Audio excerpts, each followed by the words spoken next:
और वो दोनों उदासपुर पहुंच जाते हैं और वहां जाकर उनको कुछ अजीब सा लग रहा था। मोंटू भैया, क्या तुमने भी कुछ नोटिस किया? यहाँ सारे जीव कैसी अजीब सी नजरों से हमें देख रहे हैं, जैसे कोई भूत दिख गया हो। हादी भैया, मुझे तुमसे एक बात पूछनी थी, क्या तुम मुझे बताना पसंद करोगे?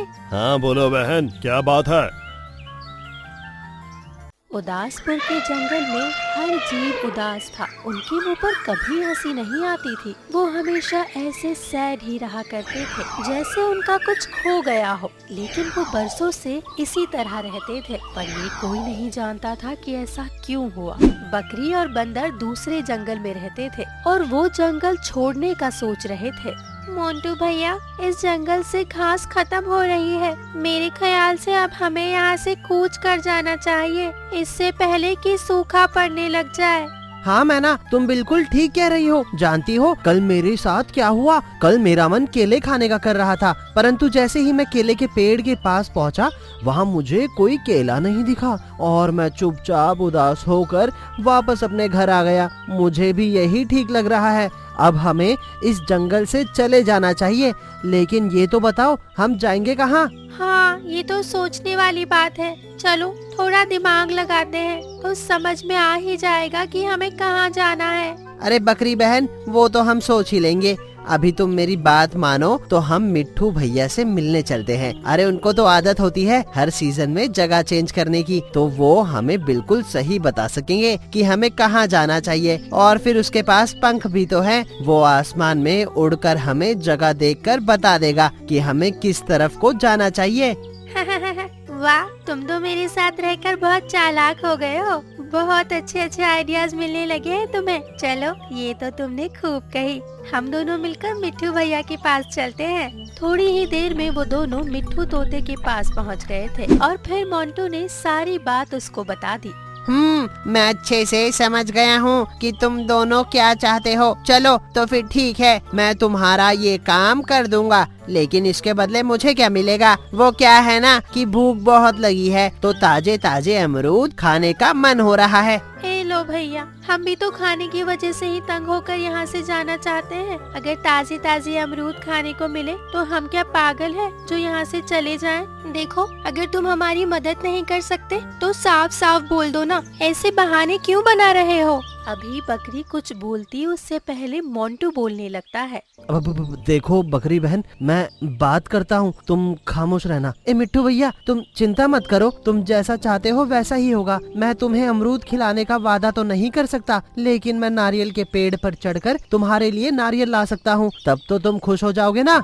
मोंटू की बात मिट्ठू को पसंद आती है और वो उसकी बात मान लेता है और फिर मिट्ठू अपने काम पर लग जाता है। उसने एक ऊंची उड़ान भरी और वो आसमान में चक्कर लगाने लगा। काफी देर कोशिश करने के बाद मिट्ठू नीचे आ जाता है। दोस्तों, तुम्हारा काम हो गया। मुझे एक बहुत ही सुंदर सी जगह दिख गई है जहाँ तुम लोग जा सकते हो। वो जगह बहुत हरी भरी है और यहाँ से ज्यादा दूर भी नहीं। अगर तुम दोनों अभी निकलोगे तो दोपहर तक वहाँ पहुँच जाओगे। मिट्ठू की बात सुनकर मोंटू और मैना खुश हो जाते हैं। वादे के मुताबिक मोंटू ने उसको नारियल दिया और फिर वो वहाँ से निकल गए। मैना तो उस जगह जाने के लिए बहुत खुश थी, परंतु मोंटू के मन में बहुत सारे सवाल थे। वो दोनों रास्ते में बातें करते हुए जा रहे होते हैं। तभी मोंटू कहता है, मैना बहन, क्या वहाँ जाना ठीक होगा? मुझे थोड़ा डर लग रहा है। अरे क्या मोंटू भैया, तुम तो बच्चों के जैसे डर रहे हो। अरे कुछ नहीं होता, मैं हूँ ना तुम्हारे साथ। अच्छा चलो, अब जो भी होगा देखा जाएगा। बातें करते करते सफर बीत गया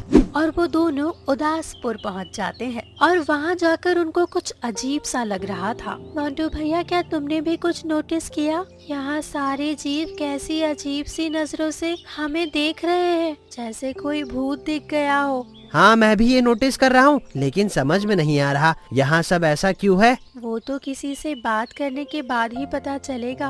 वो दोनों बातें कर ही रहे होते हैं तो वहाँ एक लोमड़ी आती है। कौन हो तुम दोनों? आज से पहले यहाँ कभी नहीं देखा तुम लोगों को। जी हाँ दीदी, हम यहाँ पहली बार ही आए हैं। वो क्या है ना, हम जिस जंगल से आए हैं वहाँ सूखा पड़ने लगा था, तो इसलिए हमें यही बेहतर लगा कि हमें यहाँ से चले जाना चाहिए। तो हमें आपका जंगल बहुत सुंदर लगा, इसलिए हम यहाँ आ गए। तो अब आप बताइए, क्या हम यहाँ रह सकते हैं? ओह अच्छा, तो आप दोनों यहाँ रहने के लिए आए हैं। उससे पहले आप मेरे साथ चलिए, मैं आपको शेर खान के पास लेकर जाती हूँ। वही बेहतर बता सकते हैं कि आप यहाँ रह सकते हैं या नहीं। और फिर लोमड़ी मोंटू और बकरी को लेकर शेर खान के पास चली जाती है। ठीक है, तुम दोनों को यहाँ रहना है तो हमें कोई ऐतराज नहीं। बस एक बात का ख्याल रखना कि यहाँ कोई लड़ाई झगड़ा नहीं होना चाहिए। बाकी जैसे दूसरे सभी जीव आराम से रहते हैं, तुम दोनों को भी आराम से ही रहना होगा। मैना बकरी थोड़ी सी शोख और चंचल थी। वो शोखी से कहती है, हाँ, अजी आप तो चिंता मत करिए, हम दोनों यहाँ बहुत अच्छे से रहेंगे। और वैसे भी हमारी तो आदत है हंसी मजाक करने की, हम तो हंसते खेलते रहते हैं, आपको भी हंसाते रहेंगे। अच्छा, एक जोक सुनाती हूँ। अरे नहीं नहीं, हमें जोक सुनने की कोई आवश्यकता नहीं है। आप जाइए और आराम से रहिए। बकरी को शेर खान का बोलना थोड़ा अजीब लगा, परंतु वो खामोशी से चल पड़ती है।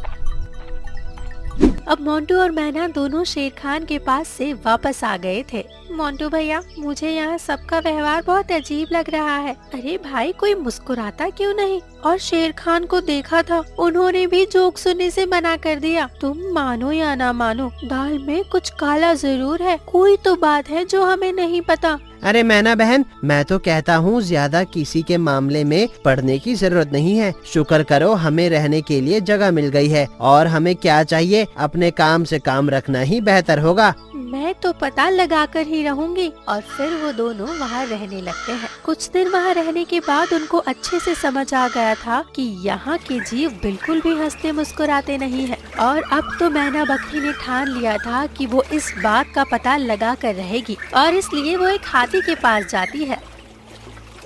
हाथी भैया, मुझे तुमसे एक बात पूछनी थी, क्या तुम मुझे बताना पसंद करोगे? हाँ बोलो बहन, क्या बात है? और फिर मैना उसको सारी बात बता देती है और पूछती है कि तुम लोग हंसते मुस्कुराते क्यों नहीं हो। अरे बहन, क्या बताऊं तुम्हें, हमारे जंगल के सभी जीव भी पहले बहुत हंसते थे, परंतु फिर हमारे जंगल को किसी की नजर लग गई। हमारे यहाँ एक अमृत जल रखा था जो हमारे पुरखों ने हमें संभाल कर रखने के लिए दिया था। उस अमृत जल का फायदा ये था कि जहाँ भी सूखा पड़ने लगता, अमृत जल की 2 बूंद डाल देने से वो जमीन हरी भरी हो जाती और हमारे जंगल में कभी खाने पीने की कमी नहीं रहती थी।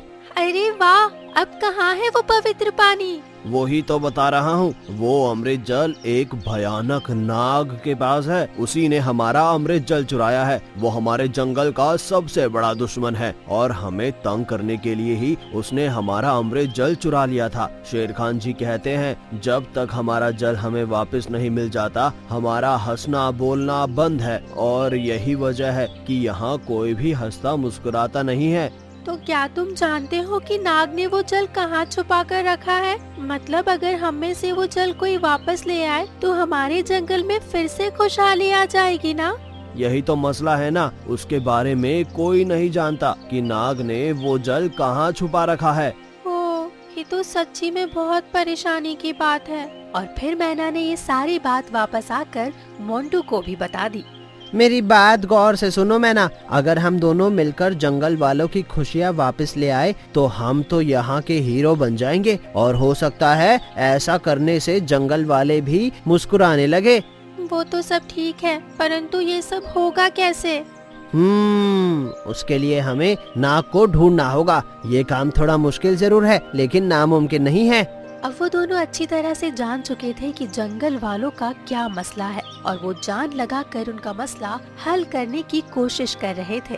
इसलिए वो दोनों नाग को खोजना शुरू कर देते हैं। वो नाग राजा को बहुत ढूंढते हैं। वो कहते हैं ना कि ढूंढने से तो खुदा भी मिल जाता है। तभी वो नाग राजा को ढूंढ लेते हैं। वो पहाड़ियों की एक गुफा में रहता था और वहीं पर उसने पवित्र जल भी छुपा रखा था। और वो रात के समय उसका पहरा दिया करता था और दिन के समय सो जाया करता था। काफी कोशिश कर लेने के बाद मोंटू और बकरी को ये पता चल गया था कि पवित्र जल कहाँ छुपा है। अच्छा, तो ये कहानी है, नाग राजा ने पवित्र जल को यहाँ छुपा रखा है। चलो मोंटू भैया, इस जल को यहाँ से ले चलते हैं, तो जंगल वालों की खुशियाँ भी लौट आएंगी। अरे मैना बहन, ये सब इतना आसान नहीं है जितना तुम्हें लग रहा है। हम यहाँ पूरी तैयारी के साथ आएंगे ताकि नाग राजा हमारा कुछ ना बिगाड़ सके। सबसे पहले हमें ये बात जाकर शेर खान को बतानी होगी, फिर उसके बाद सोचेंगे कि क्या करना है। आखिर जगह का पता तो हमें चल ही गया है। और फिर वो दोनों वापस अपने जंगल की तरफ आ जाते हैं और शेर खान से मिलने चले जाते हैं। उन्होंने वहां पहुंचकर शेर खान को सारी बातें बता दी। शेर खान तो ये सुनकर बहुत खुश हो जाते हैं। अरे वाह, क्या तुम दोनों सच कह रहे हो? तुम दोनों ने तो मुझे खुश कर दिया है। अगर हमारा पवित्र जल वापस हमें मिल जाए तो हम फिर से पहले की तरह हंसने मुस्कुराने लगेंगे। लेकिन उस नाग राजा का काम तमाम कैसे होगा? वो बहुत शक्तिशाली है, उससे लड़ना आसान नहीं है। आप चिंता न करें शेर खान जी, वो सब आप मुझ पर छोड़ दें। केवल उसके लिए हमें आपके सिपाहियों की जरूरत है। हाँ हाँ ठीक है, तुम्हें जो चाहिए तुम अपने साथ ले जा सकते हो। और फिर मोंटू अपने साथ शेर खान के कुछ सिपाहियों को लेकर चल पड़ता है। वो गुफा के बाहर इंतजार करने लगते हैं, क्योंकि जैसे ही नाग राजा सो जाते तभी ये लोग अपना काम करते। नाग राजा के सोते ही मोंटू गुफा में दाखिल हो गया, लेकिन जैसे ही उसने पवित्र जल उठाया तो नाग राजा उठ खड़ा हुआ। उन सबको देखते ही नाग राजा को गुस्सा आ जाता है। कौन हो तुम और यहाँ आने की जरूरत कैसे हुई तुम्हारे? तुम जानते नहीं क्या यहाँ किसका राज है? मैं माफ कर दीजिए नागराज, मैं गलती से रास्ता भटक गया हूँ। अरे रास्ता भटक गए हो तब भी मैं तुम्हें नहीं छोड़ूंगा। तुमने मेरी नींद खराब की है तो अब मैं तुम्हें सबक सिखाता हूँ। नाग ने ऐसा कहा था कि मोंटू भी फौरन से अपने सिपाहियों को बुलाने लगता है। सब लोग जल्दी से अंदर आओ, नाग राजा का सर्वनाश करना है। और फिर वो सब मिलकर नाग राजा को मारने लगते हैं। थोड़ी ही देर में नाग राजा का सर्वनाश हो चुका था और वो मारा जा चुका था। मोंटू की बहादुरी ने अपना असर दिखा दिया था। अब वो आराम से पवित्र जल को लेकर वापस जंगल जा सकते थे। मोंटू ने ये कर दिखाया था। मोंटू पवित्र जल लेकर वापस जंगल आया और शेर खान को सारा किस्सा सुनाया।